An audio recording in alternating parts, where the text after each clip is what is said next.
Hello everyone, Lawrence Fleming here again. I'm out and about again on my hike, and I wanted to make another quick video because some recent events and some recent teachings. Dr. Barry Ah, which if you've never met him or seen him online, is a interesting teacher.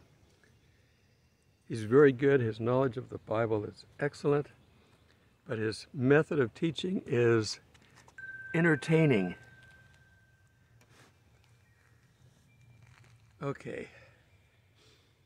And he's pointed out some things that I think we need to talk about, because my whole mission with this channel, which unfortunately I got started right at the beginning of the social media censoring and filtering, I never got a chance to grow this channel.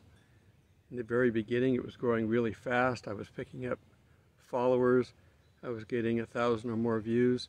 It was looking good. And all of a sudden, the skids were put on and YouTube started filtering. Facebook told me that they were going to limit what I could do with my page. They said I was promoting hate speech. I guess to the devil, the Bible is hate speech. And we are in the devil's time. He wants to go forward with his plan. He already knows the plan because he has the Bible too. And we know what's going on. And I want you to look at Revelation. It's a book that talks about this. You don't have to go to the Old Testament unless you want to. It's kind of been summarized in one book. How many of you have read the book of Revelation? Well, I read it a number of times just as my duty, because I was reading through the Bible. And when I got done, I knew about as much as when I started. It's got all kinds of figures in there and characters we don't recognize, people on horseback and bulls and all kinds of stuff. What are we supposed to make of all that? Well, as with all the other prophetic books, Daniel, Ezekiel, Jeremiah, Isaiah, they're prophets. They have to be explained. Now, the Old Testament ones that wrote about their time, whether it's about Jonah or whatever, we can look and see what happened. We know what they were talking about. But we still got stuff happening in the future yet. Daniel wrote about it in Daniel 9, about the times that's coming up. He gave us the 70 days, of which 69 are over. They ended with the time of Jesus. And because of his crucifixion, he was cut off. And we're now in the Gentile or church age, as they call it. And that's been going on for a couple thousand years. And it's about to end. And we're going to start the final day, which is really in years. The final 7 years, they're, I can't remember the name, the even heptat or something like that. I'm trying to remember the name, but in any case, they really mean years out of it. And you can calculate it out by going from when the Israelites were told they could go back and rebuild their temple by Xerxes. From then until Jesus rode in on a donkey is the number of years. 586, I think it is. And because of that, we know that it means years, and we've got one more year left. And God's postponed it to give the rest of the world a chance to hear the gospel. And we've been doing that. We've been teaching the gospel all these years, some better than others. And as usual, if you leave anything to man long enough, he's going to screw it up. And so we have churches out there that teach all about religion, but not about Jesus or God. So God help them. Those are going to be the ones that God's going to say when they come to him, didn't we do this in your name? He's going to say, I don't know you, get away from me. I feel sorry for them and for the followers that get trapped in that fake religion. Christ is not about religion. He never has been. He doesn't want idols. He said so. Isn't it interesting that there's nothing left that we can use as an idol other than people's imagery? We have nothing of Jesus left. He ascended in his body, which they tried to bury, but he took it with him, so we don't have a tomb to go back and dig it up and find his DNA and do all this other stuff. We can't make real statues of him because we don't know. We have artist conceptions. And frankly, they're idols.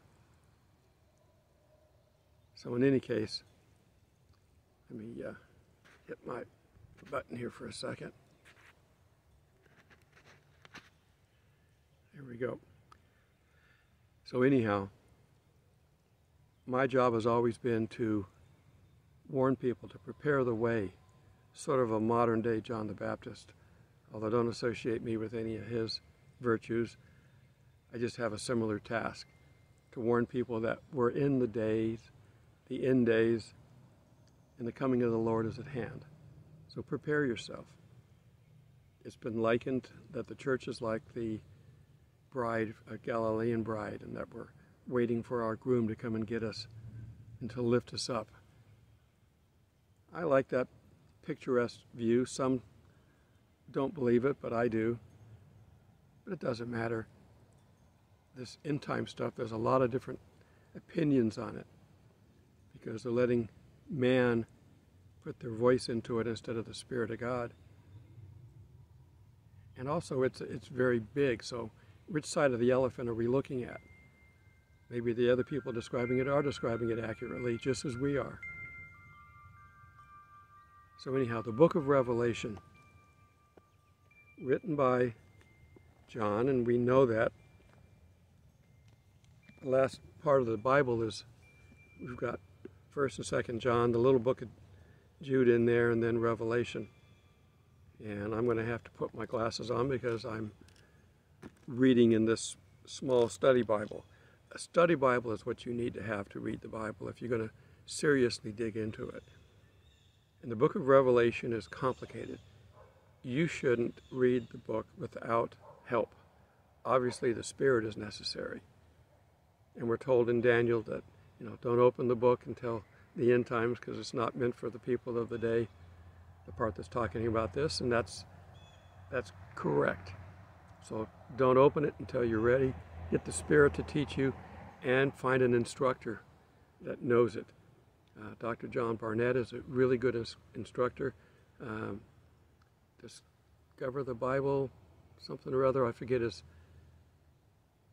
acronym for that, but he's a very knowledgeable teacher. We also have a new update from Dr. Barry Oz, I said, and he knows the timelines. And one of the things that he pointed out before I get into this is that we are in alignment finally with the Jewish calendar. In this world we have what we call a leap year, where we adjust the calendar based on the fact that nothing is perfect. It isn't 365 days exactly. The Jewish calendar, 360 days. There was always a misalignment from the Gregorian calendar. But on top of that, nothing's perfect. The earth isn't on a perfect path of 365 days, which means we have to make an adjustment. And we call that a leap year. Well, the Jews did the same thing with their calendar. They weren't in alignment either because they couldn't be because they were using 360. It's also a whole number. So they did a leap month. So we've been out of alignment for a while, and they just realigned it this year. So the Gregorian calendar timeline is matching pretty closely to the Hebrew calendar. Now, because of the 5-day difference, they're never going to be 100%. But you can go to like Shabbat.org, which is a Jewish site, and you can pull up the Jewish calendar, and you can see what they've got on there. And we are coming up on the Jewish New Year, Nissan. And this year, it's the evening of the first through the day of the second and ends on the evening of the second. You remember the Jewish days start in the evening and go until the next evening. So that's the first, and it goes for a couple of weeks. That's coming up. And Dr. Barry Oz is really good at pointing out parallels, where God has done similar things in the past based on the dates of the calendar and the holy days. And we did all of our rapture predictions last year based on the holy days. A bunch of people were doing that, and they were all wrong. It's not that it's, people say, well, it says we don't know the day or the hour. That's talking about the second coming. The rapture really, even though it's mentioned in the same paragraph, isn't necessarily associated with that. There's really nothing telling us when the rapture is other than timing. We're in the way. Satan can't really begin his work down here until the church is out of the way. This is an election year in the United States. Many people don't like the current administration. They've done a lot of damage. We're having high gas prices because of it. Do you think they want to give up? I don't think so. They want us out of the way. Now, if we're not out of the way, I suspect some shenanigans may go on. I don't know what's going to happen. But I think, frankly, we're going to be gone. Because we're the biggest ones that can recognize what's going on. We're not supposed to be around when the Antichrist is running everything. We need the temple built. We need to have the Antichrist show up. We've got these wars and rumors of wars going on right now. The ultimate staging is being set up. The world is being set up. The world has to be prepared for the Antichrist, or the world would reject him. And right now, the only one that would reject him outright would be the church. And I'm talking about the people. And I'm not talking about a particular church. Good, Spirit-filled Christians will recognize the Antichrist and do everything they could to stop him. And right now, they're actually stopping him and God, because a lot of people are praying that the war stop. I would, of course, like to see all war stopped. But the best way to pray is, God, your will be done. Save those and protect those that are yours, and then your will be done, because we don't know what the best thing is. If it's part of God's timeline, we don't want to stop it. And the Bible talks about it as being part of his timeline. Gog and Magog coming down and taking on Israel, but don't hurt the oil. Russia's trying to be the power broker in Europe, and they've already got many countries right now who won't speak up against them right now because they're supplying, their oil is being supplied by Russia. But Russia doesn't have enough for all of Europe. But guess what? Israel just discovered major natural gas deposits just off the coast. And once they start selling that to Europe, it's going to undermine Russia. And like I said in my last video, the United States is still buying Russian oil. If we really cared, we'd stop that and go back to our own oil. We were completely oil independent. But Satan is setting things up. He's controlling things. We're talking about Biden being a puppet. Well, all of them are puppets. It's Satan's time frame. Okay, we're going to go and look at Revelation. I'm just going to read a little bit out of the introduction part of it, just because it's important that you see how a study Bible looks at things. And it says in summary, and it's called the Book of Revelation, not Revelations. It's singular. In summary, Revelation, a book of great encouragement, describes heaven, a place where peace and good finally triumph, where suffering and evil have been eradicated once and for all, and where the Lamb of God dwells forever with his people. If that isn't a book of encouragement, I don't know what is. There's some bad stuff in it, but that's later on. But we know the ending. Okay, and it says, how to study Revelation. Have you ever watched a recorded sporting event? Knowing the final outcome removes much of the tension and the drama from the game. That's why we've been given the book, so we know the final outcome. So we're not nervous. We can still cheer on the good guys, knowing that there's going to be some ups and downs. That's okay.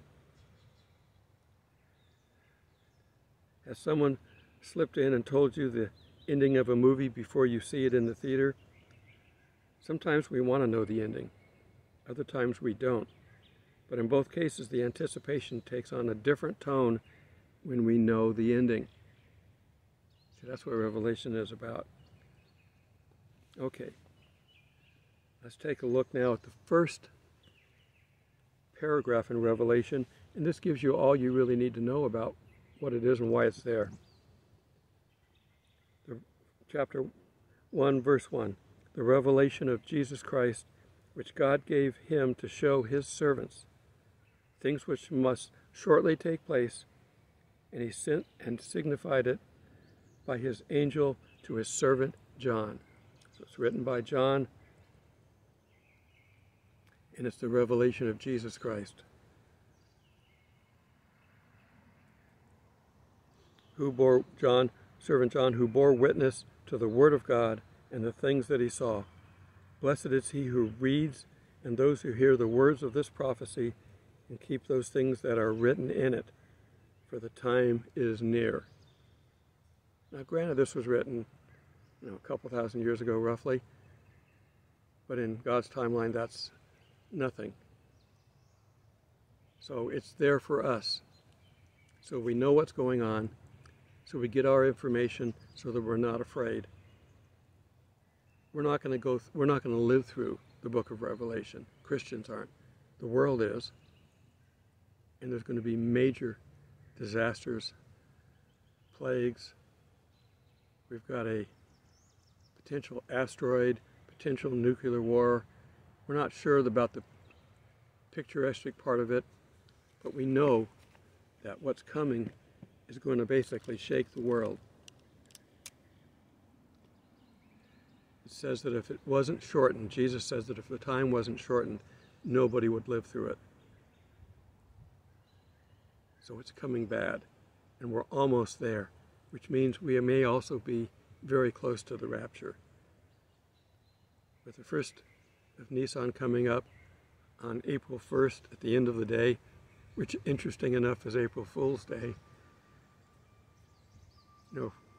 If Satan thinks we're going to be raptured on the 1st of Nissan, he might rapture us on April Fool's and fool Satan. So the watchers are back active again. They're looking as well as you should be. But be prepared. Do the things that you need to do. I'm hearing the wind pick up in the trees. We've got a storm coming. An indication of what the future is like. You can hear the wind chime above me. Where is it? There it is.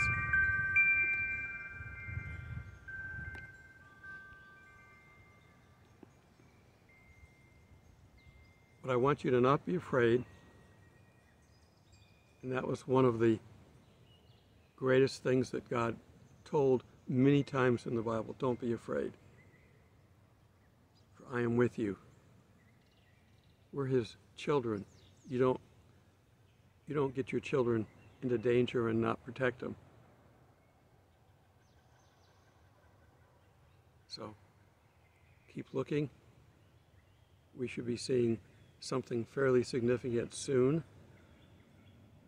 The war is distracting us from what's going on. They're continuing to erode our country and freedom and our ability to fight and stop all this stuff from going on. It's deliberate. Don't worry about it. I hope you have enough reserves to get to the point of where we finally are raptured. The price of gas is still going up.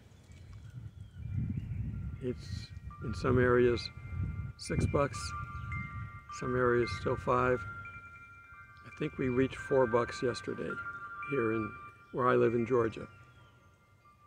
We still got a lot of time to go yet.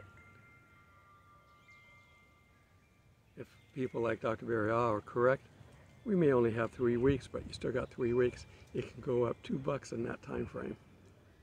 I've already started changing what jobs I go to. I've restricted my jobs to those on this side of town so that I don't have to spend a lot of gas. I'm staying in the neighborhood more, which is picturesque. I'm having a good time out here. I hope you enjoy it. But that's what you need to do. enjoy your life. What amount is left? We don't know. It could still be off a year or two. I don't think so. We expected our pickup last year, so maybe it's this year. And the fact that the calendar is in alignment is another thing. God likes things perfectly and in order. Okay. Get into a study, the study of the book of Revelation, and it's going to tell you where it pulls its information from. None of this stuff is new. God has known this from the beginning. And his prophets like Daniel and Ezekiel, and in Ezekiel 38 talks about the Gog-Magog war. It's all there, and it's referenced. The first part of Revelation is talking to the churches to let them know, give them a scorecard of how well they're doing. Most of them weren't doing well. One had a passing grade, one was barely passing but satisfactory, but all of them needed work. Because we don't have our leader down here, and too many times man takes over. Oh, that must not be from the Spirit. I better do this. Let the Spirit lead in everything. Okay, that's all I have for this message. We're back into a high watch time frame because we're back in alignment with the Jewish calendar, and we've got the Jewish holy days coming up. And if God is going to do something, those would be the times that it would be likely for him to restart the calendar. Not the rapture. The rapture is unrelated to the Jewish calendar, other than the fact that we have to be out of the way before the Antichrist can really come in and do what he's going to do. So I think we start the rapture. Yeah, I'm pre-trib, but I pray to survive if I'm mid-trib, and I don't think post-trib, because the midway point, the wrath of God, wrath is not meant for his church and his bride. It's got to happen within the first 3.5 years or before it starts. So keep looking. It's a cloudy day. Could he come today? Anything's possible. We're watching even from the 17th. So beware the Ides of March. Okay. I hope you enjoy this week. You have a good week, whether you're working or not. Whatever you're doing, make it for God. Let's bring some souls with us. So until we meet in the skies, God bless.